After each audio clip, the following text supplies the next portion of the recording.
Hi guys, Cooking with Dad here. Today we'll be making bagels. Begin by placing all the ingredients into a bread maker and run the bread maker on its dough cycle.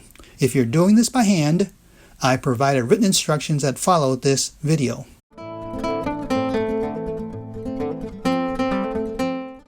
The goal is to let the dough rise until it's doubled in bulk.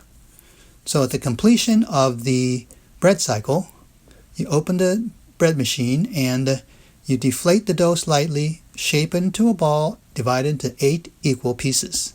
I used the scale to make sure the sizes were about the same. Next, take each piece of dough and roll it on an unfloured countertop area into a nice tight ball. This will allow the bagels to have a nice smooth surface when they're done. After all the balls have been shaped, the next thing you do would be to put a hole into the center of each bagel.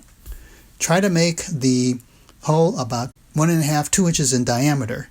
Now these holes will close up some, so they may seem big, but make them that size, and then set that onto your baking tray and repeat that for each of the bagels.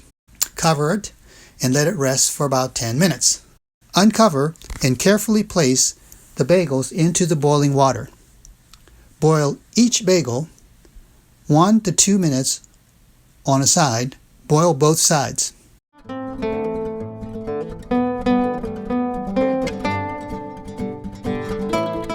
When you're ready to remove them, drain them slightly and then put the bagels onto your baking sheet. After that's complete, you bake the bagels at 425 degrees for 20 to 25 minutes until they're golden brown. Cool on a wire rack and they're ready to serve. Thanks for watching Cooking with Dad. Check out cookingwithdad.net.